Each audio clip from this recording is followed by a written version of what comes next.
Welcome to the Faithful Savior and St. Michael Lutheran Church Bible Studies. This is intended for March 20th, and we today are going to be looking at the life of Elijah, and we will be in 1 Kings chapter 18. If you have a Bible, I'd encourage you to grab that and start finding your way over to 1 Kings chapter 18. But behind me, you may notice I'm standing right here in front of the new art ensemble that was put in St. Michael's just a couple weeks ago. If you haven't had a chance to come by and see that and spend a few moments in contemplation before it, would encourage you. It's a beautiful piece, and God has been very good to us to enable us to have this here to adorn our worship space. Let's get into Elijah and into his ministry. Last week, if you remember, we saw Elijah interacting with the widow of Zarephath. And we noticed that both Elijah and the widow were called upon to believe. Elijah had to go and trust that God would send the birds with the food for him to eat. And likewise, that God would, through a widow, be able to feed him. But it was the widow who really was called upon to believe the more, as Elijah asked for a morsel of bread from her very last bits of flour and oil. She believed him, and she fed him, and God fed her.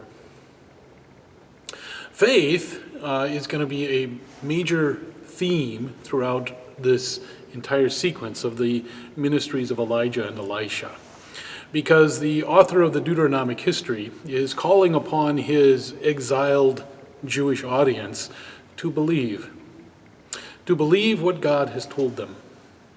Yes, to believe that they need to repent, they have sinned, that their exile is a just punishment, but also to believe that God is merciful and that God is forgiving and compassionate. That was probably the harder thing for them to believe at that point. Today, we're going to pick up what is probably one of the most famous Elijah stories, and this is the story of Elijah on Mount Carmel. He confronts the prophets of Baal and Asherah. He calls down fire from heaven where they cannot, and it ends up that Elijah and the children of Israel slaughter the prophets of Baal and Asherah. It's a resounding, decisive victory for the forces of the Lord. Or is it? We're going to look at that a little bit next time. But for today, let's look at this story, which probably is something familiar to you if you ever attended Sunday school and read these stories as a child. This one has a way of sticking in your memory. It says that in chapter 18, after many days, 3.5 years of drought. After many days, that's a long drought. After many days, the word of the Lord came to Elijah and said, it's time for it to start raining again. Go present yourself to Ahab. I will send rain upon the earth. So Elijah went to show himself to Ahab. Now, the famine by this point was getting really bad. And Ahab had called one of his servants, probably like his prime minister, a fellow by the name of Obadiah, who was over his household. And he hatched a plan to go out and find somewhere where they could find a little bit of green grass to take the army's horses and mules so that they would not starve. The problem being that without the horses and mules, the army of Israel was nothing.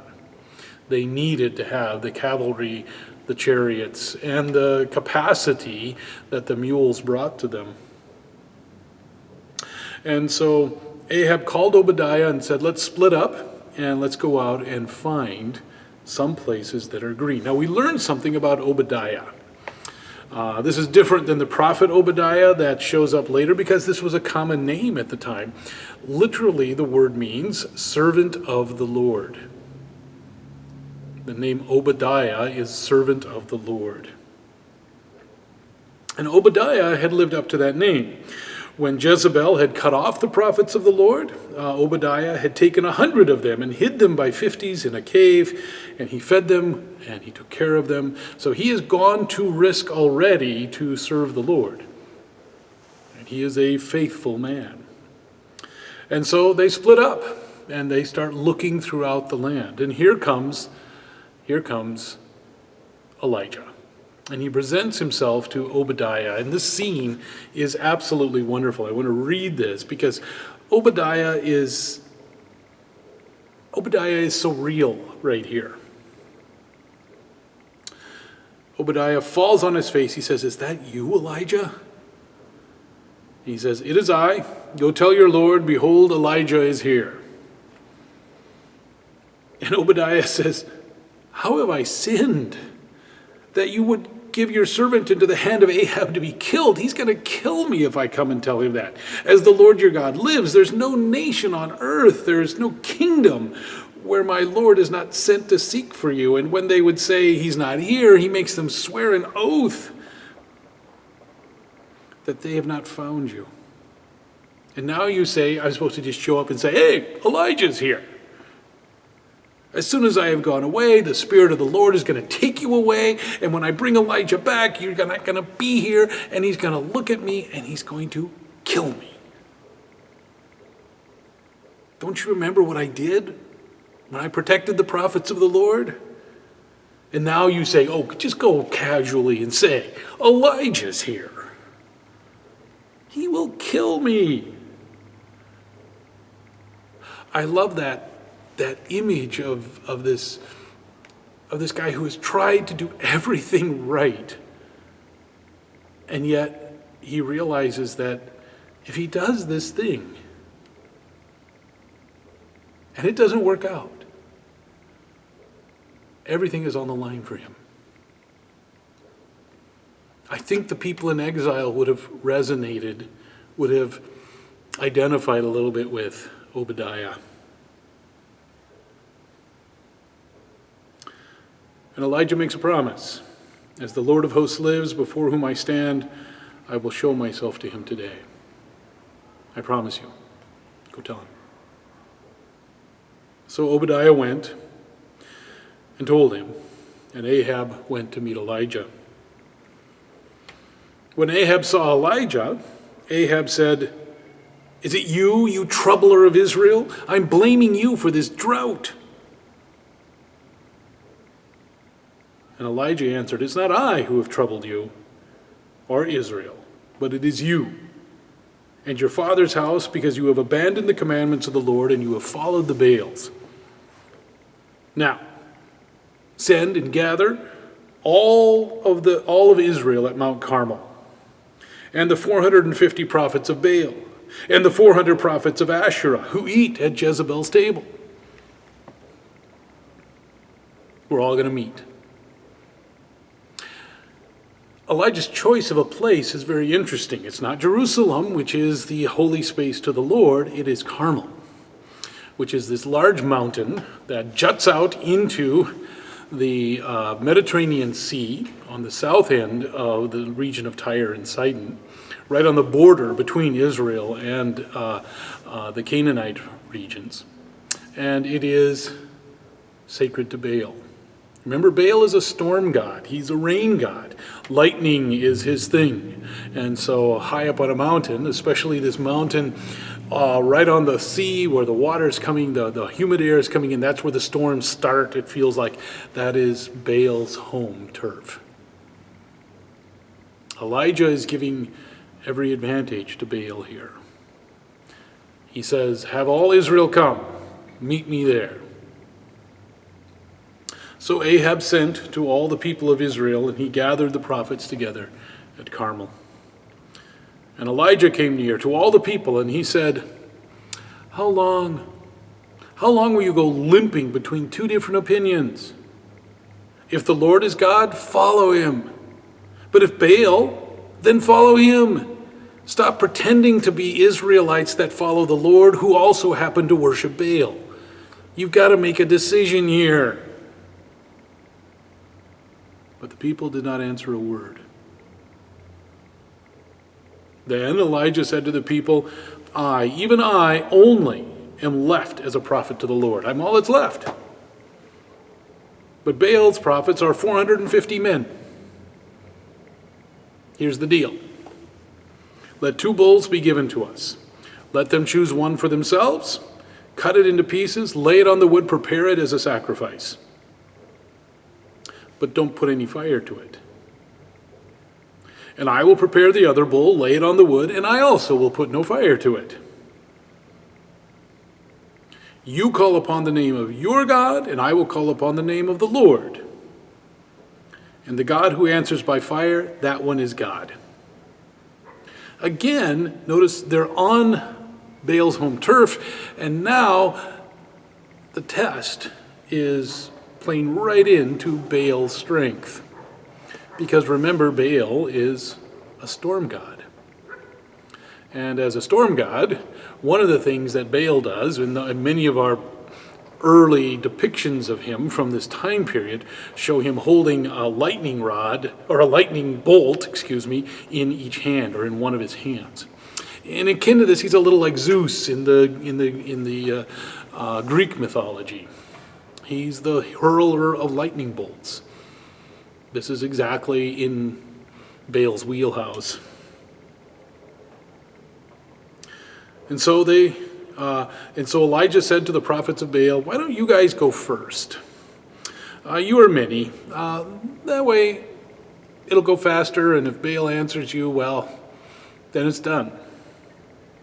And so they took the bull that was given to them, and they prepared it, and they called upon the name of Baal from morning until noon, saying, O Baal, answer us. But there was no voice, and no one answered. They limped around the altar that they had made, and this Hebrew word limped we're not quite sure what it means. We know in some places it means limp, but we think this is a kind of cultic dance that they are engaged in. So at noon, when the sun is high, Elijah started to mock them, saying, cry loud, for he is God. Maybe he's musing, or perhaps he is relieving himself, or perhaps he is asleep and must be awakened. Ancient Israelite senses of humor were oftentimes, they veered into kind of 8th grade for us. They really liked bathroom humor. And Elijah is going full on with this. Our Bibles tend to clean it up just a little bit for what he's actually saying. They're taken by this, and they cry aloud, and they cried even more. And they cut themselves after their custom with swords and lances until the blood gushed out upon them. So they're literally sacrificing pieces of themselves. As midday passed, they raved on until the time of the offering of the oblation. But there was no voice. No one answered. No one paid attention. So it's now late afternoon. Elijah said to all the people, come near. And all the people came to him. He repaired the altar of the Lord that had been thrown down. And he took 12 stones, according to the number of the tribes of the sons of Jacob, to whom the word of the Lord came, saying, Israel shall be your name. And God had made some rather specific instructions for how to construct an altar, and oftentimes it involved undressed stones. And part of the reason for that was he always wanted his altars to look different than Baal altars. And so that's what Elijah does. He builds an authentic altar to Yahweh, to the Lord. And with the stones, he built an altar in the name of the Lord, and he made a trench all around the altar, as great as would contain 2 seahs of seed. And he put the wood in order, and he cut the bull in pieces, and he laid it on the wood, and he said, fill up 4 jars with water, and pour it on the burnt offering and on the wood. So now he's even giving himself a greater disadvantage. Not only is he on Baal's home turf and asking God to do what Baal is supposed to do, but now he's even soaking his sacrifice. Do it a second time, he said. And they did it a second time. Do it a third time. And they did it a third time. The water ran around the altar, and it filled the trench also with water. At the time of the offering of oblation, Elijah the prophet came near. And he said, O Lord, God of Abraham, Isaac, and Israel, let it be known this day that you are God in Israel, and that I am your servant, and that I have done all these things at your word. Answer me, O Lord, answer me, that this people may know that you, O Lord, are God, and that you have turned their hearts back. Then the fire of the Lord fell and consumed the burnt offering, and the wood, and the stones, and the dust, and it licked up the water that was in the trench. This must have been pretty impressive. When all the people saw it, they fell on their faces and said, The Lord, Yahweh, Yahweh, He is God.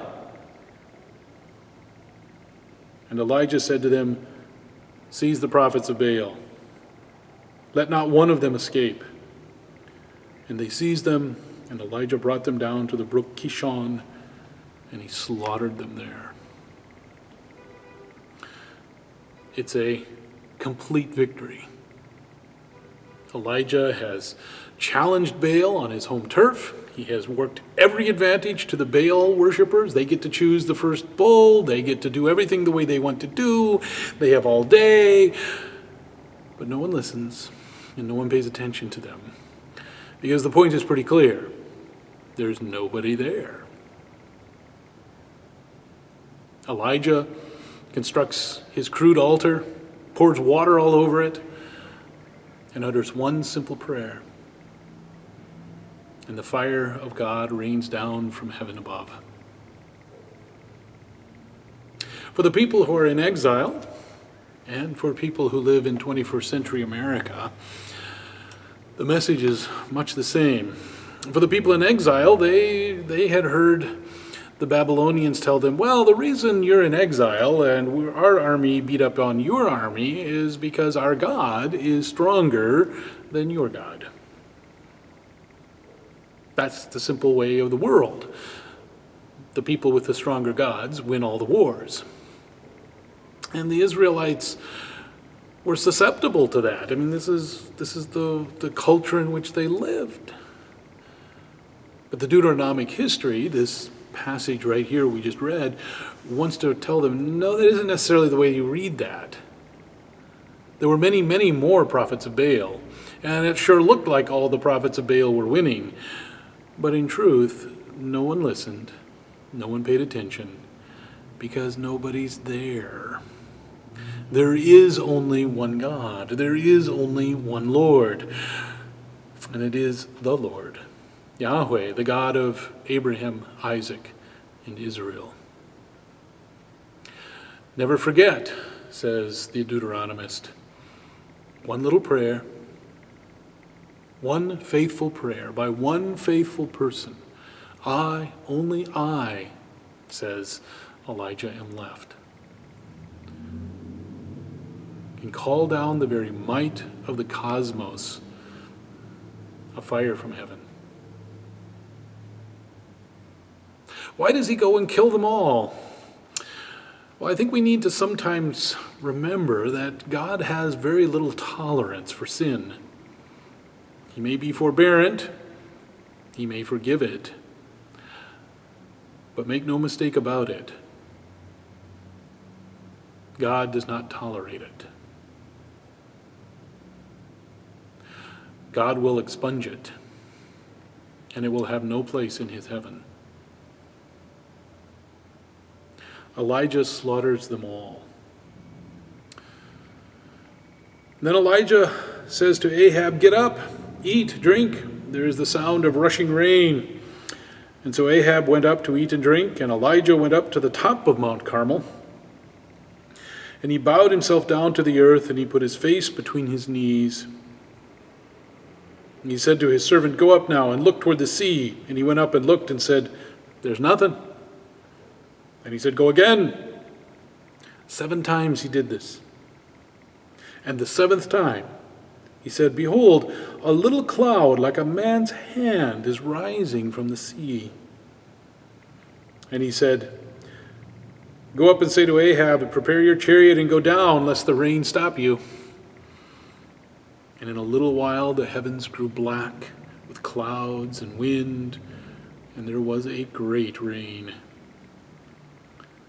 And Ahab rode and went to Jezreel, and the hand of the Lord was on Elijah, and he gathered up his garment, and he ran before Ahab to the entrance of Jezreel.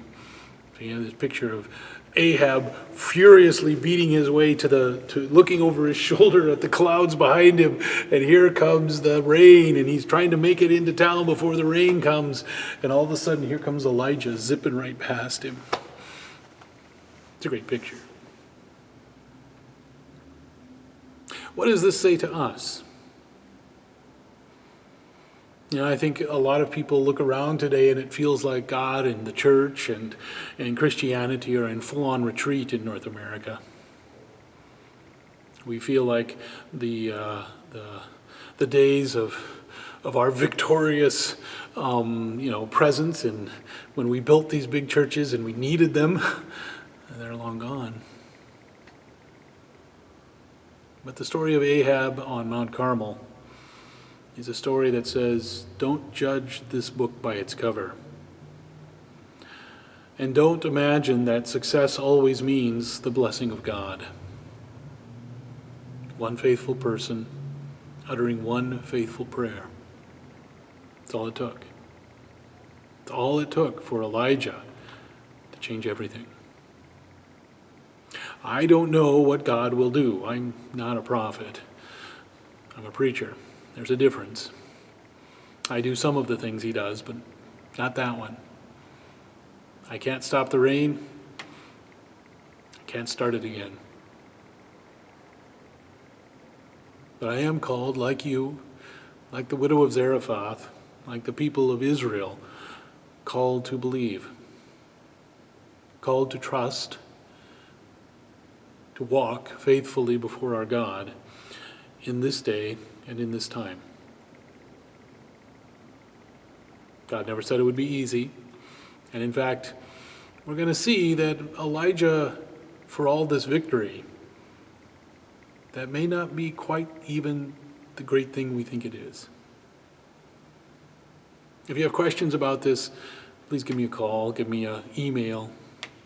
Would love to hear from you. If you can come to the discussion group at St. Michael's at 8 o'clock in the morning on Sunday, would love it. We hope to see you then. God bless you.